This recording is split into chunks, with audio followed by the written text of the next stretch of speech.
Halo Sobat Bisnis semuanya, salam jumpa kembali di podcast kita. Masih bersama dengan Prof. Deddy Purwana, narasumber kita. Selamat siang Prof. Selamat siang Pak Ferry. Baik, Sobat Bisnis, kita masuk ke bagian akhir nih, pembahasan tentang studi kelayakan bisnis. Prof. Deddy, setelah kita melakukan berbagai macam analisis, ya berbagai aspek yang kita analisis, itu kan tentunya nggak cuma nempel di kepala kita, tapi harus kita tuangkan dalam bentuk dokumen ya Prof ya. Nah yang menjadi pertanyaan saya, kira-kira nih susunan atau struktur dokumen yang harus kita buat ini seperti apa? Apakah seperti kita bikin novel, ataukah seperti kita bikin buku teks, atau gimana? Ya, baik Pak Ferry. Sebelumnya kan di awal pertemuan saya bicara bahwa studi kelayakan manfaat kita menyusun studi kelayakan bisnis ini karena ada beberapa pihak yang berkepentingan. Oh ya. Yang pertama pemerintah, misalkan kan untuk memperhitungkan kira-kira bisa dikasih izin atau tidak berdasarkan studi kelayakan bisnis yang kita buat. Lalu pihak investor, dia kan harus secure gitu kan ketika oke, saya menanamkan modal ikut di dalam bisnis Anda, kira-kira bagaimana nih prospeknya. Lalu lembaga keuangan, jangan lupa juga kalau kita mengajukan pinjaman modal gitu kan, tentunya mereka akan tanya mana studi kelayakan bisnisnya. Oleh karena itu supaya pihak-pihak eksternal itu menyetujui ide yang kita akan jalankan gitu ya, baik bisnis maupun proyek, maka penting menyusun dokumen studi kelayakan bisnis. Saya akan melihat dokumen studi kelayakan bisnis ini hanya ada dua lah, bagian awal dan bagian inti dari studi kelayakan itu bisnis itu sendiri. Bagian awal ya mirip skripsi, di situ ada ya cover harus dibuat yang bagus, misalkan kan semenarik mungkin sehingga orang baca. Kalau covernya jelek tentunya ngapain saya baca kan gitu, nggak menarik gitu. Lalu ada daftar isi, kemudian daftar tabel, daftar gambar jika memang ada, daftar singkatan, daftar lampiran. Itulah bagian awalnya gitu ya, dari sebuah dokumen studi kelayakan bisnis. Nah, lalu di bagian yang kedua yaitu bagian intinya, kan? Intinya itu ada terdiri beberapa bagian yang harus dideskripsikan di dokumen kelayakan bisnis tersebut. Yang pertama adalah ringkasan eksekutif, jangan lupa. Ringkasan eksekutif itu padat, singkat, tetapi informatif, gitu kan? Nah, ini sebenarnya jendela awal. Saya kalau disuruh baca dokumen, apalagi dokumennya tebal gitu kan, tentu saya akan baca ringkasan eksekutifnya dulu.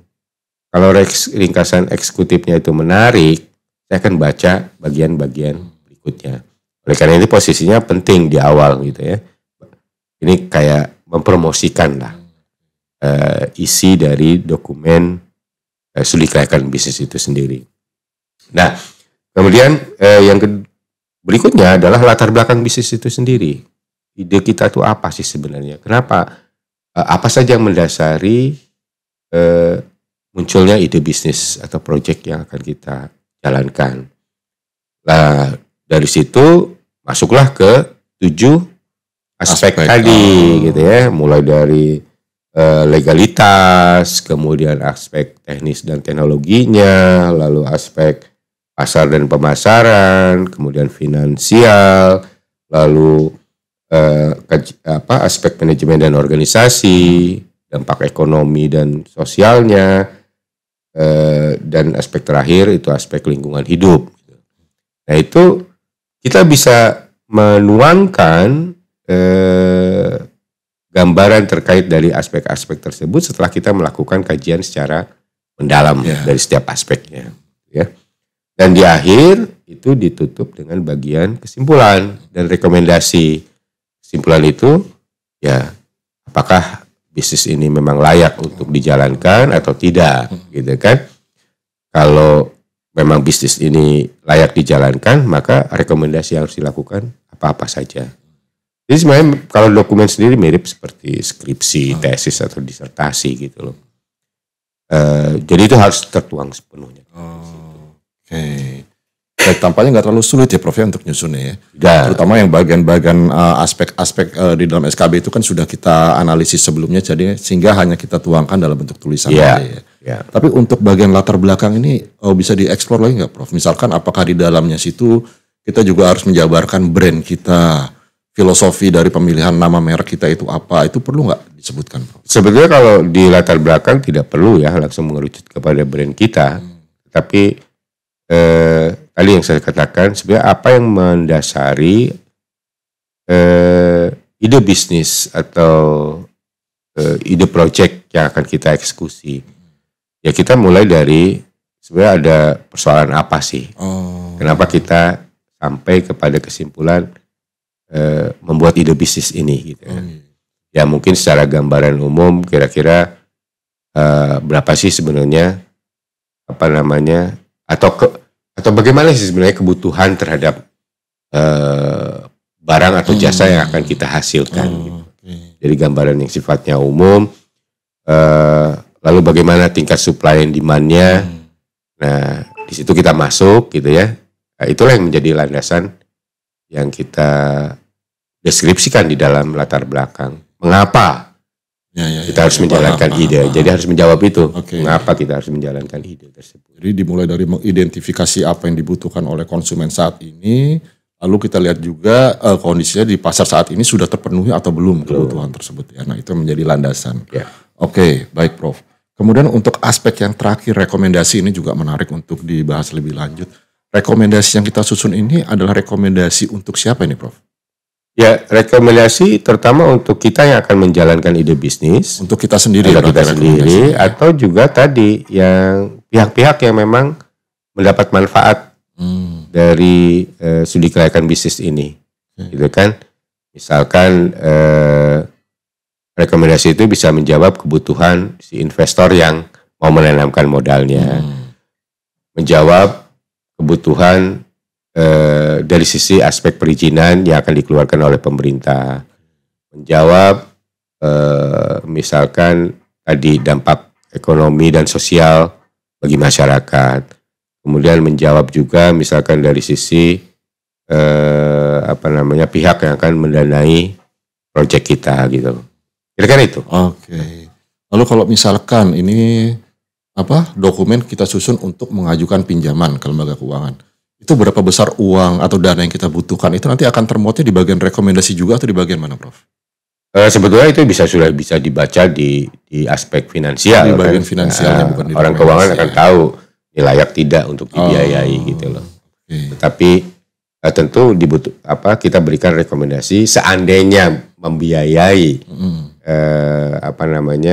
ide bisnis atau proyek kita ini, maka sebenarnya manfaat apa yang akan didapatkan oleh si pihak pemberi pinjaman selain dari pengembalian uang yang pembalian pinjaman lah kira-kira dan bunganya. Tentunya harus ada aspek dampak lain lah yang kira-kira seperti itu. Ada value editnya. Ada value, nilai tambah lah dari sekedar pinjaman dikembalikan tepat waktu, bunga dibayar, tapi apa yang lain? Gitu. Ya ini sebenarnya rekomendasi ini yang jadi menarik. Betul, gitu ya. betul. Oh ternyata ada value edit, nilai tambah untuk si pemberi pinjaman itu. Baik, terima kasih banyak Prof Dedi. Sobat bisnis, tadi Pak Prof Dedi sudah menyampaikan, ya ternyata nggak sulit ya untuk menyusun sebuah dokumen laporan studi kelayakan bisnis. Nah sebelum kita tutup podcast kita hari ini, mungkin Prof Dedi ingin menyampaikan pesan-pesan untuk sobat bisnis, silakan Prof. Ya teman-teman, kalau teman-teman sobat bisnis ingin menggali lebih jauh tentang apa, bagaimana, mengapa, kapan, siapa gitu ya, melakukan studi kelayakan bisnis, teman-teman bisa membaca